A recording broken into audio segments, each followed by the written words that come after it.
بالنسبة لمنهج الصف الثالث الإعدادي في الترم الأول الجبر تحديدا بيبدأ بحاجة اسمها أو عنوان الدرس حاصل الضرب الديكارتي. حاصل الضرب الديكارتي، وده نسبة لعالم اسمه رينيه ديكارت. لازم قبل ما تفهم الضرب الديكارتي لازم تفهم ان انت زمان كنت بتضرب مثلا الاتنين في التلاتة فبتساوي 6، لان انت بتضرب الاتنين كعدد في التلاتة كعدد فبيطلع لك الناتج بتاعها ضربهم اللي هو كام؟ 6. لكن دلوقتي لو عندنا مجموعة اسمها 2 وعندنا مجموعة تانية اسمها أو عناصرها يعني اللي جواها بتساوي 3، المجموعة دي عناصرها عنصر واحد قيمته بتساوي 2، والمجموعة دي عناصرها عنصر واحد قيمته بتساوي 3. فحاصل الضرب الديكارتي قال لك إن النتيجة بتاعت حاصل ضرب مجموعة في مجموعة بتدي لك مجموعة، بس المجموعة بتبقى عبارة عن أزواج مرتبة. 2 تضربها في التلاتة، 2 و3، فبيطلع لك مجموعة جديدة جواها عنصر واحد اللي هو زوج مرتب واحد قيمته 2 و3. ده ببساطة فكرة حصر الضرب الديكارتي. طب لو انت مثلا عندك المجموعة عبارة عن 1 و4 ضربتها في المجموعة 2 و6 مثلا، فالنتيجة عبارة عن بتمسك أول عنصر اللي هو كام؟ الواحد. طبعا المجموعة دي مكونة من عنصرين قيمتهم 1 و4، والمجموعة التانية اللي بنضرب فيها المجموعة الأولى جواها عنصرين برضو قيمة العنصر الأول 2 وقيمة العنصر التاني 6. فأنت لما بتيجي تضرب بتضرب الواحد في الاتنين بيطلع لك الزوج المرتب 1 و2 تضرب الواحد في الستة يطلع لك 1 و6 خلصت الواحد تخش على اللي بعده تضرب في الأربعة، تضرب الأربعة في الاتنين بكام؟ 4 و2، وبعد كده الأربعة و6 4 و6. لو انت خلصت ضرب اقفل قوس المجموعة وما تنساش انك تقفل قوس المجموعة بعد ما تخلص ضرب. الفكرة في ان الضرب الديكارتي ده عملية مش إبدالية، بمعنى ان انت لو قررت انك تضرب مثلا الأول المجموعة 2 و6 في المجموعة 1 و4 فالناتج هيبقى عبارة عن ايه؟ هتلاقي ان الاتنين ظهرت كمسقط اول في الزوج المرتب ده، يعني هتبقى عندك 2 و1 و2 و4. خلصت الاتنين والاربعة اضرب الستة، 6 و1 و6 و4. وما تنساش انك تقفل قوس المجموعة. فأهم حاجة أنت محتاج تاخد بالك منها إن حصل ضرب الديكارتي عملية غير إبدالية، لأن الناتج بتاع ضرب المجموعة 1 و4 في المجموعة 2 و6 ادالك 1 و2، لكن الناتج بتاع ضرب المجموعة 2 و6 في 1 و4 أول عنصر فيه اللي هو الزوج المرتب الأول يعني 2 و1. فرق بين إن هنا الإحداثي الأول هو الرقم اللي كان في المجموعة اللي في الأول دايما، يعني هنا 1 وهنا 1 وهنا 4 وهنا 4، لكن هنا لما بقى في المجموعة دي اللي في الأول فبقى عندك الاتنين دي زي الاتنين اللي في الأول، والاتنين اللي في الزوج المرتب ده برضو زي ده، والستة دي زي ده، والستة دي زي ده. وبعد كده المجموعة التانية دي دايما بتظهر لك كمسقط تاني، لأن المفروض إن الزوج المرتب عبارة عن مسقطين، مسقط أول ومسقط تاني، عايز تسميه بقى س وصاد أنت حر، دي حاجة ترجع لك. المفروض تعرفوا إن إحنا مثلا كمان لو سمينا مثلا إن إحنا عندنا مجموعة اسمها س جواها مثلا 1 و2 و3، ومجموعة تانية مثلا اسمها صاد جواها 2 أو بلاش 2 4 و5 بس. فعشان تضرب المجموعة س في المجموعة صاد لازم تحترم عناصر السين وعناصر الصاد، وعشان تضرب المجموعة صاد في المجموعة س الموضوع هيبقى مختلف. وعشان تجيب مجموعة اسمها س تربيع اللي هي عبارة عن س في س الموضوع برضه هيبقى مختلف. وعشان تجيب المجموعة ص تربيع اللي هي عبارة عن ص في ص هيساوي. عشان تضرب السين في الصاد يبقى انت هتمسك العنصر الأول في المجموعة س، تفتح قوس المجموعة الأول وتكتب 1 و4، بعدين 1 و5. خلصت الواحد ضربت في كل عناصر المجموعة ص، امسك الاتنين، 2 و4، 2 و5. خلصت العنصر 2 ضربت مرة في الأربعة وفي الخمسة بتوع عناصر المجموعة ص، خش على 3، 3 و4 و3 و5. ما تنساش انك تقفل قوس المجموعة لو انت خلصت. وكده انت ضربت السين في الصاد.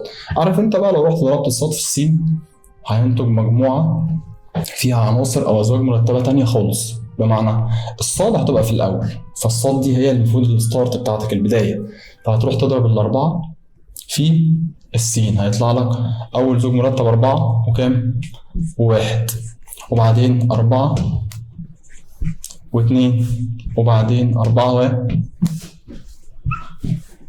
و3، وبعدين خلصت الأربعة مع كل عناصر س، اضرب الخمسة مرة في الواحد، وبعدين اضرب الخمسة مرة في الاتنين، وبعدين اضرب الخمسة مرة في التلاتة. وبكده انت ضربت المجموعة ص في المجموعة س. طب افرض مثلا عايز تضرب المجموعة س تربيع او تطلع حاصل يعني او ناتج الضرب الديكارتي بتاع المجموعة س تربيع اللي هي عبارة عن س في س في المجموعة س. حاول انك تكرر المجموعة س تاني تحتها، يعني اكتب مثلا هنا 1 و2 و3، وبقيت انت بتضرب المجموعة س في مجموعة تانية اسمها س برضه، فالناتج هيبقى عبارة عن ايه؟ 1 و1، 1 و2، 1 و3. بعد خلصت الواحد اضرب 2، 2 و1، 2 و2، 2 و3، 3 و1، 3 و2، 3 و3. كده انت ضربت المجموعة س في المجموعة س. عشان تضرب المجموعة ص في المجموعة ص برضه بنفس السيناريو بالظبط. حاول انك تكرر كده بالراحة المجموعة ص فوقها، واضرب بأربعة و4، 4 و5، 5 و4، 5 و5. كده انت بقيلك في الدرس، هو اصلا درس بسيط جدا بصراحه. اللي بقيلك في الدرس انك تروح تجيب حاجه مهمه جدا. الراجل ساعات يقول لك ايه؟ عايز عدد عناصر المجموعه، يعني شوف لي في كام عنصر في المجموعه. يعني مثلا لو مسكنا المجموعه س بس هنرمز لعدد عناصر المجموعه دوت بالرمز ن. فمثلا انت لو حد قال لك النون س بكام، فاروح للمجموعة س شوف فيها كام عنصر. 1، مش عشان هو 1، عشان ده 1، أو تعالى نعدهم من الناحية دي عشان ما تتلخبطش. 1 2 3، فبالتالي هي فيها 3 عناصر. طب مثلا المجموعة ص فيها كام عنصر؟ 1 2. المجموعة مثلا س في ص، المجموعة س في ص ديت لو انت عايز تروح للمجموعة س في ص تضربهم الأول وبعدين تعد الأزواج المرتبة. بس في مشكلة بسيطة هنا، المفروض إنك الزوج المرتب الأول ده المفروض إنك تحسبه حاجة واحدة، لأن هو خلاص هو ناتج، يعني الفاصلة دي هي اللي بتفصل بين كل عنصر وعنصر في المجموعة دي كلها، فأصبح الزوج المرتب 1 و4 دي حاجة واحدة. فأنت عندك عنصر 2 3 4 5 6، فتكتب هنا 6. هل في طريق تاني؟ في طريق تاني. لو انت رحت لعناصر المجموعة س وضربتها في عناصر المجموعة ص، عناصر المجموعة س بكام؟ 3. خلاص شيل انت النون س دي واكتب مكانها 3. عناصر المجموعة ص بكام؟ ب2. هتلاقي ان 2 في 3 برضه ب6. يعني انت لو حسبتهم من هنا انك تعدهم 1 2 3 4 5 6 هتلاقيهم 6. ولو رحت قلت ان النون س في ص عباره عن نون س في نون ص، برضه هتلاقيهم عباره عن 3 في 2، هتلاقيهم برضه ب6. طب افرض مثلا حد سالك قال لك مثلا هنا عايزين النون س تربيع. طب ما النون س تربيع معناها نون س في س. طب ما النون س تربيع دي برضو معناها نون س في نون س. نون س الواحدة بكام؟ ب3.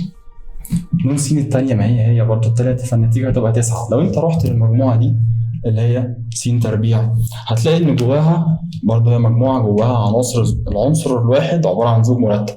فأصبح مثلا في العد 1 2 3 4 5 6 7 8 9، فبالتالي النتيجة برضه هتلاقيها بتساوي 9. كده الحاجة اللي باقية لك بس هو انك تمثل حاصل الضرب الديكارت ده تمثيل مرة سهمي ومرة بياني، بس مش عارف اعمله فين. ثواني بقى امسح واعمله. التمثيل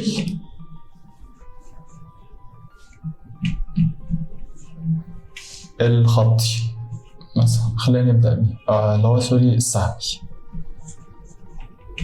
التمثيل السهمي عشان خاطر تطلع تمثيل بتاع حاصل ضرب المجموعة س في المجموعة ص في مخطط سهمي، دي المجموعة س ودي المجموعة ص. موضوع بسيط كده، تيجي هنا ترسم حاجة زي مربع كده وتحط جواها العناصر بتاعت س. ادي س يبقى عبارة عن 1 و2 و3، وتيجي قدامها كده تحط عناصر المجموعة ص اللي هي عبارة عن 4 وال5. حطيت عناصر المجموعة س وعناصر المجموعة ص زي ما انت شايف كده. المفروض ده ناتج الضرب بتاعهم. أول عنصر كام 1 و4، فأنت كل اللي هتعمله إنك توصل الواحد بال4، وبعد كده 1 بكام؟ 1 ب5. بعد كده أنت هتعمل الموضوع من غير ما ترجع لحاصل ضرب الديكارت كبيان، يعني 1 و4 1 و5 2 و4 2 و5 3 و4 3 و5. لو عديت الأسهم دي هتلاقيها 6 اللي هم 1 2 3 4 5 6 وهكذا. التمثيل البياني ده التمثيل السهمي ده لو قال لك مثلا هات لي التمثيل السهمي المخطط السهمي لصاد في س، فانت لازم تحط الصاد هنا في الاول. هعملها لك بقى. الصاد في السين موضوع بسيط، حط الصاد في الاول وحط السين هنا. الصاد جواها ايه؟ المجموعه 4 و5، والسين جواها ايه؟ المجموعه 1 و2 و3. وكده المجموعه صاد في س اهي. هتلاقي اول عنصر عباره عن 4 و1 4 و2 4 و3، بعد كده 5 و1 5 و2 5 و3 وبس. النوع التاني من التمثيل اسمه التمثيل الايه؟ البياني. كل اللي بتعمله لو احنا عايزين نمثل السين في الصاد اللي هي دي، عايزين نمثلها بياني، هنيجي تحت كده قال يعني ده محور افقي وقال يعني ده محور رأسي، وتحط هنا المجموعة س وتحط هنا المجموعة ص.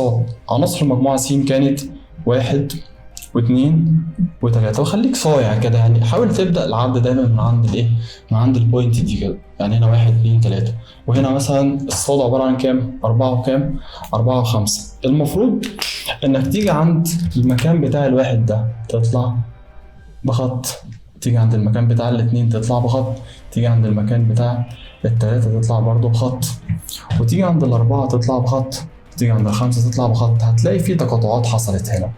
التقاطعات اللي حصلت دي هي النقط أو الأزواج المرتبة بتاعت حاصل الضرب الديكارتي بين المجموعة س في ص، اللي هما مثلا دي 1 و4، والنقطة دي 1 و5، والنقطة دي 2 و4، والنقطة دي 2 و5، والنقطة دي 3 و4، والنقطة دي 3 و5. في نوع أخير من التمثيل لما يجي مثلا يقول لك مثل لي المجموعة مثلا س في س بمخطط سهمي.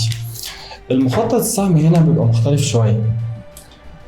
خلينا بس نكتب كلمة عروة دي عشان أنا بنساها.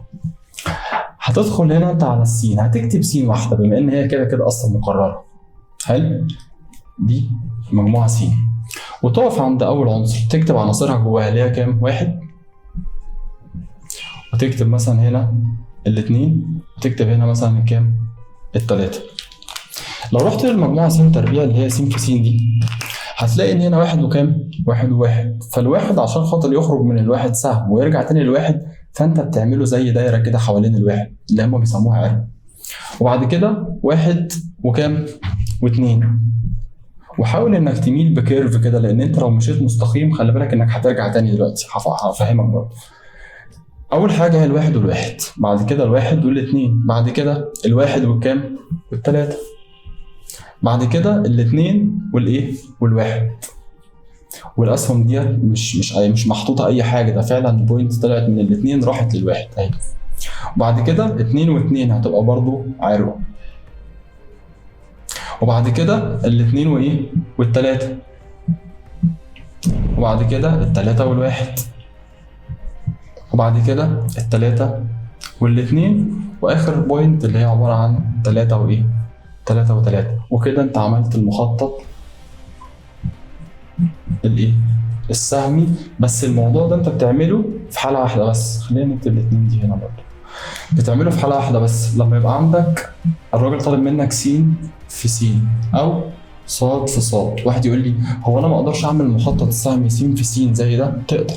يعني يبقى عندك مثلا عباره عن اهو، ادي هنا الس، وهنا برضو الس، وهنا واحد واثنين وثلاثة، وهنا واحد واثنين وثلاثة، وتوصل الواحد بالواحد والاثنين بالاثنين، سوري الواحد بالواحد. خليك بس مع الواحد، نمسكهم واحدة واحدة. واحد بواحد، واحد واثنين، واحد وثلاثة، اثنين واحد، اثنين واثنين، اثنين وثلاثة، ثلاثة وواحد، ثلاثة واثنين، ثلاثة وثلاثة. بس درس بسيط جدا جدا جدا يعني. أشوفكم إن شاء الله الفيديو الجاي.